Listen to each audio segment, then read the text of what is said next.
ಚಿತ್ರ games ಕಂಗಾಲಾದ big ಮನೆ ಮಂದಿ. ಮಂಜಣ್ಣಗೆ ಆಲ್ವೇಸ್ ರಜತ್ ಟಾರ್ಗೆಟ್ ಯಾಕೆ? ಪಾಸಿಟಿವ್ ಮೇಡಮ್ಗೆ ಬೇಕಂತಲೇ ನೆಗೆಟಿವ್ ಗೇಮ್ಸ್. ಪೋಸ್ಟ್ನಲ್ಲೇ ಕಿಚ್ಚನಿಗೆ ಟಕ್ಕರ್ ಕೊಟ್ರ ಶೋಭಾ. ವೈಲ್ಡ್ ಕಾರ್ಡ್ ಮೂಲಕ ಎಂಟ್ರಿ ಕೊಟ್ಟ ಶೋಭಾ ಕೇವಲ 2 ವಾರಕ್ಕೆ ಹೊರಕ್ಕೆ ಬಂದಿದ್ದಾರೆ. ಇದಕ್ಕಾಗಿ ಅವರು ಅನಾರೋಗ್ಯದ ಕಾರಣವನ್ನು ಕೂಡ ತಿಳಿಸಿದ್ದಾರೆ. ಆಡಬೇಕು ಎಂದುಕೊಂಡ್ರು ಆರೋಗ್ಯ ಸಹಕಾರ ನೀಡ್ತಾ ಇಲ್ಲ ಎಂದು ಹೇಳಿದ್ರು. ಬಿಗ್ ಬಾಸ್ನಿಂದ ಹೊರಬಂದ ಅವರು ಸುದೀರ್ಘ ಪೋಸ್ಟ್ ಹಾಕಿ ಸುದೀಪ್ಗೆ ಧನ್ಯವಾದ ತಿಳಿಸಿದ್ದಾರೆ. ನನ್ನ ಪ್ರೀತಿಯ ಕನ್ನಡಿಗರೇ, ನನ್ನ ಬಿಗ್ ಬಾಸ್ ಪಯಣ ಇಂದಿಗೆ ಮುಗಿದಿದೆ. ಆಟದ ಮೇಲೆ ಗಮನ ಕೊಡಲು ಆರೋಗ್ಯ ಸಹಕಾರ ನೀಡ್ತಾ ಇಲ್ಲ. ಮುನ್ನಡೆಯುವ ಇಚ್ಛೆ ಇದ್ರೂ ದೇಹ ಮುಂದುವರಿಯಲು ಬಿಡ್ತಾ ಇಲ್ಲ. ಯಾರನ್ನು ಯಾವುದನ್ನು ನಾನು ಹಗುರವಾಗಿ ತೆಗೆದುಕೊಂಡಿಲ್ಲ.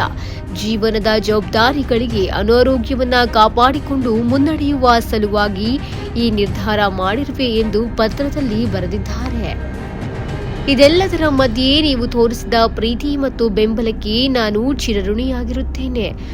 ತಿಳಿದೋ ತಿಳಿಯದೆಯೋ ನನ್ನಿಂದ ಯಾವುದಾದರೂ ಬೇಸರವಾಗಿದ್ರೆ, ಯಾರಿಗಾದರೂ ನೋವಾಗಿದ್ರೆ ದಯವಿಟ್ಟು ನನ್ನನ್ನು ಕ್ಷಮಿಸಿ. ನನ್ನ ಜನರಿಗೆ, ಕಲರ್ಸ್ ಕನ್ನಡ ತಂಡಕ್ಕೆ ಹಾಗೂ ನನ್ನ ಪ್ರೀತಿಯ ಕಿಚ್ಚ ಸುದೀಪ್ ಸರ್ ನಿಮಗೆ ಧನ್ಯವಾದಗಳು ಎಂದಿದ್ದಾರೆ. ಶೋಭಾ ಶೆಟ್ಟಿ ಅವರು ಎಲಿಮಿನೇಟ್ ಆಗುವ ನಿರ್ಧಾರ ತೆಗೆದುಕೊಂಡರು.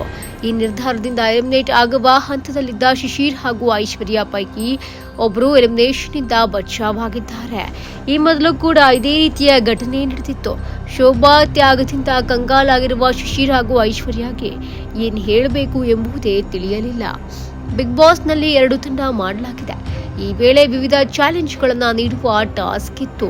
ಆಗ ರಜತ್ ಅವರಿಗೆ ತಲೆ ಬೋಳಿಸಿಕೊಳ್ಳುವ ಚಾಲೆಂಜ್ ನೀಡಲಾಗಿತ್ತು. ಇದನ್ನು ಅವರು ಸ್ವೀಕರಿಸಿದ್ದಾರೆ. ಅವರು ಟ್ರಿಮ್ಮರ್ ಮೂಲಕ ತಲೆ ಬೋಳಿಸಿಕೊಂಡಿದ್ದಾರೆ. ಇದನ್ನ ನೋಡಿ ಮನೆ ಮಂದಿಗೆ ಶಾಕ್ ಆಗಿದೆ. ಕಳೆದ ಸೀಸನ್ನಲ್ಲಿ ಕಾರ್ತಿಕ್ ಹಾಗೂ ತುಕಾಲಿ ಸಂತೋಷ್ ಅವರು ಈ ರೀತಿ ತಲೆ ಬೋಳಿಸಿಕೊಂಡಿದ್ರು. ಸುರೇಶ್ ಅವರ ವಿವಾಹ ವಾರ್ಷಿಕೋತ್ಸವದ ಪ್ರಯುಕ್ತ ಕಳೆದ ವಾರ ಜಿಲೇಬಿ ಕಳಿಸಿದ್ರು. ಕೊನೆಗೆ ತಿನ್ನೋಣ ಅಂತ ಅದನ್ನ ಭವ್ಯ ರೆಫ್ರಿಜರೇಟರ್ನಲ್ಲಿ ಇಟ್ಟಿದ್ರು. ಆದ್ರೆ ಇದನ್ನ ಮೋಕ್ಷಿತಾ ಅಂಡ್ ಗ್ಯಾಂಗ್ ತಿಂದಿತ್ತು. ಇನ್ನು ಇವತ್ತಿನ ಆಟ ನೋಡೋದಾದ್ರೆ ಶಿಶಿರ್ ಅವರು ಐಶ್ವರ್ಯರಿಗೆ 3 ಹಾಗಲಕಾಯಿ ತಿನ್ನುವಂತೆ ಹೇಳ್ಕೊಂಡಿದ್ದಾರೆ. ಅದೇ ರೀತಿ ಗೌತಮಿಗೆ 2 ಮೆಣಸಿನಕಾಯಿ ತಿನ್ನುವ ಟಾಸ್ಕ್ ನೀಡಲಾಗಿದೆ. ಮೆಣಸಿನಕಾಯಿಯಿಂದ ಗೌತಮಿ ನೆಲಕ್ಕೆ ಬಿದ್ದು ಹೊರಳಾಡಿ ಕಣ್ಣೀರು ಇಟ್ಟಿದ್ದಾರೆ. ಉಳಿದ ಸ್ಪರ್ಧಿಗಳು ಅವರಿಗೆ ನೀರು ಕೊಟ್ಟು ಸಮಾಧಾನ ಮಾಡುವ ಪ್ರಯತ್ನ ಮಾಡಿದ್ದಾರೆ. ಒಟ್ನಲ್ಲಿ ಡಿಡಿ ಟಿವಿ ವಿನ್ ಆಗುತ್ತಾ, ಎಂಎಂ ಟಿವಿ ವಿನ್ ಆಗುತ್ತಾ ಕಾದು ನೋಡಬೇಕು. Entertainment bureau, essential news.